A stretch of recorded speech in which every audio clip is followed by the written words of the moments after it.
This is Jay Mancini. Welcome to my channel where we keep the wheels rolling and the cash flowing. And guys, this video was actually inspired by some of you. Yes, some of you guys, I've seen the DMs. You guys are DMing and asking me, hey Jay, how do I do this and how do I do that? A lot of questions that are coming in. I've seen some of you guys ask me very specific, detailed questions, basically letting me know you're really interested on how to become successful in the dump truck business. And I also want to give a shout out to a gentleman that came here the other day, all the way from San Antonio, here to Houston, traveled just to speak to me on a one-on-one.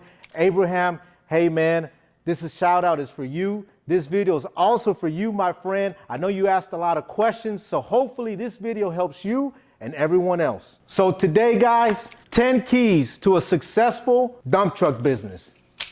And here they are, the keys themselves. These are actually keys to the dump trucks or some of the dump trucks that we've had in the past and current.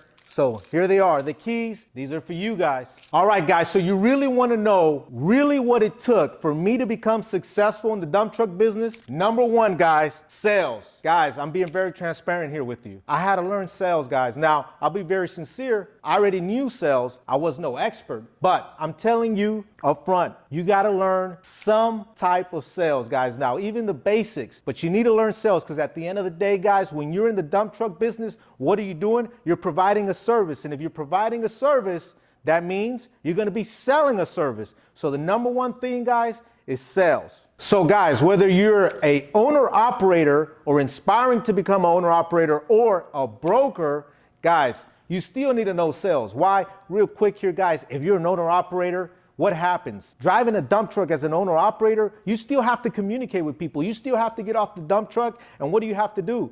You have to look for work. So when you're looking for work, what are you doing? You're selling yourself, right? That's the way the guys are going to hire you, meaning the contractors, meaning the brokers, if you're an owner operator. So you're selling yourself. That means you need to know sales. Now, if you're a broker, of course you need to know sales. Why? Because you're communicating with general contractors, subcontractors, and you got to know what service you're going to provide to them. You got to know how to communicate with them effectively. So it's extremely important for you to know sales. Number two, guys, relationships. I know you've heard it already. I know you've seen some of the videos. If you haven't, I talk about relationships. Relationships are important. And guys, you need to be thinking 5 relationships that you need to water, meaning the following. So if you're an owner operator, what do you need? You need to find work, right? So what's one of the relationships that you need to water? Finding a broker or finding a contractor that's going to give you work. What's the other relationship that you need to water? Finding the right insurance agent, right?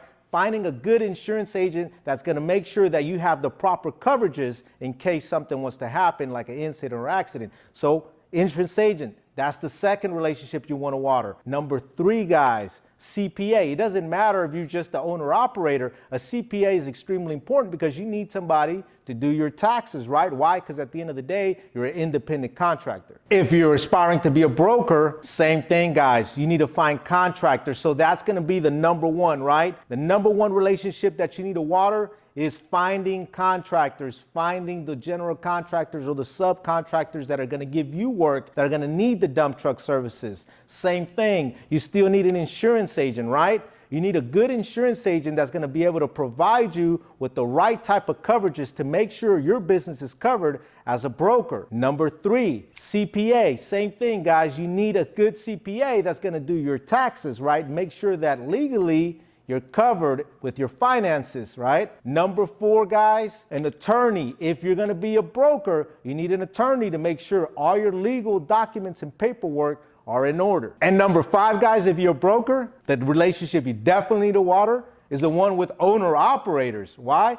Because if you're a broker or you're inspiring to become a broker, who do you need? You need owner operators that are going to provide you with their trucks so that you can hire them so that then you can provide the service for the general contract. Number 3, have a strategy. What do I mean by have a strategy? Do I want to just own trucks? Meaning, do I just want to be an owner operator? Do I want to be an owner operator and a broker? Meaning, do I want to own trucks and hire trucks? Or do I just simply want to be a broker? Meaning, I don't want to own any trucks. I just want to hire guys and have them perform the actual work and me as a broker have the contracts and provide them with the work. Number 4, guys, performance. You need to let your actions speak louder than your words, meaning you need to take action and make sure that you're out there performing. And what does that mean? Calling potential clients, going to the job sites, building a network, speaking to other people in the dump truck industry, because remember, this is going to give you more knowledge and more insight to the business. By the way, guys, I want to add, this is one of the areas where a lot of people fail. So let me tell you, it's going to tie into the next thing to make sure you don't fail. Accountability. And how do you hold yourself accountable? Guys, have a log of how many calls you've made, how many people you've talked to, how many hands you shake, how many emails you've sent. So those are some of the things you want to focus, and you want to make sure you're tracking those things and also following up with all those individuals. Number 6, learn how to process issues. Now, learning how to process issues can mean a lot of things. So guys, I want to give you a quick example, okay? One of the issues that I had with one of the customers that I have currently right now as we speak, they had hired other dump truck companies in the past, right? And the issue that they were having is they weren't sticking around, meaning they would hire them for a day, they would come out, they would work, and then the next day, they wouldn't go back out to the job site. So now that tells me there's an issue. So where is the issue? Well, come to find out, when I supplied them with trucks, I found out that these guys were getting paid by the load, meaning the general contractor was hiring us or hiring them and paying us just like they were paying the guys before us by the load or by the ton. And what they were doing is simply not giving us enough work, okay, throughout the day. So they would call us and say, hey, Jay, you know, we need 10 trucks out here on this job, but then by 10 a.m., the job was over. So now we have a major issue. The guys are calling me, meaning the owner operator, saying, hey, Jay, you know what? These guys here, meaning the general contractors, are telling us the job's done for the day. Well, that's not good, right? Because if you're showing up to a job and you're only working for 3 or 4 hours, now you're not making the money you're really supposed to make.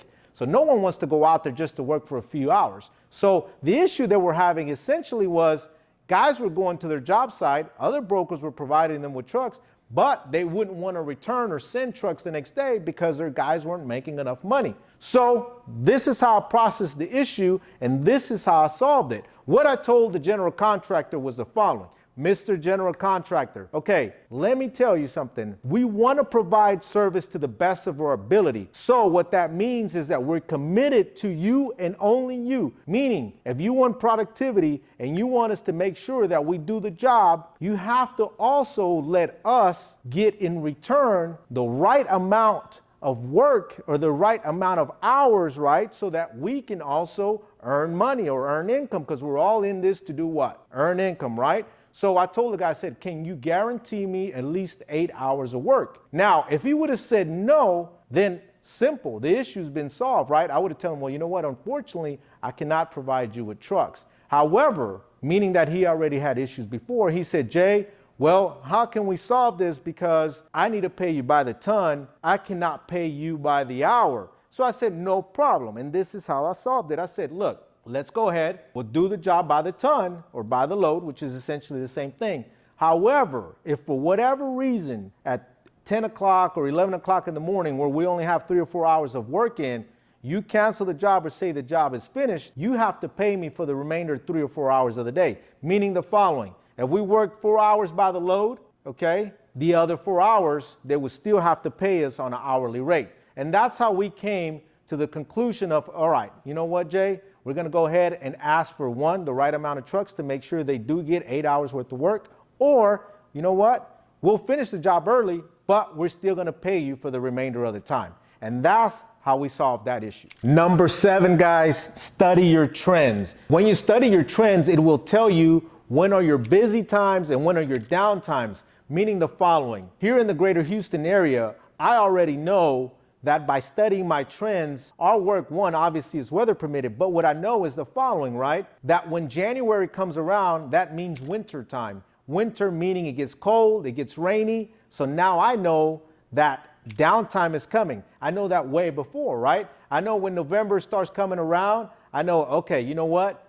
January's around the corner. Then we got February and we got March. We got 3 months of cold weather, and more than likely rain. So now I know that we need to get ready and we need to make sure that we do what we need to do, right, to make sure that we're prepared for the downtime. Number 8, guys, this is one of my personal favorites, meaning this is one thing that I will not negotiate. It's a non-negotiable for me, and that is commitment. I'm gonna stay committed 100%, guys, really 110%, because if there's one thing, guys, this is it right here. If you don't commit, you do not see results. Simple as that. You need to be committed. Whatever business you're in, maybe it's not the dump truck business, it could be anything else, but you already know you need to be committed. It's just like going to the gym. If you go to the gym 2-3 days a week, you may not be able to see the results you really essentially want to see, right? You have to commit to whatever it is you do to be able to see results. So same here, guys. Commitment is extremely important, and it's crucial for you to be successful in the dump truck business. And guys, that leads to number 9, consistency. Being able to do everything we just talked about over and over and over again. Why? Because these, again, are the keys to success. So you have to be consistent and be able to do them over and over again. Now, let me tell you one great thing about consistency. It will give you 3 things: good reputation, customer trust, and guys, customer loyalty. And last but not least, guys, number 10, deliver on your commitments. So if you deliver on your commitments and you do the 10 keys to a successful dump truck business, there's no way you can fail. And with that being said, guys, I hope you enjoyed this video. I hope you found this video valuable. For you guys that were asking for more details, wanting to really get to know more details on how you can become successful, I hope that you enjoyed this video. You guys already know, make sure you like, subscribe, drop the comments below. If there's anything else you want to know, let us know, guys. We look forward to hearing from you. This is Jay Mancini. We keep the wheels rolling and the cash flowing.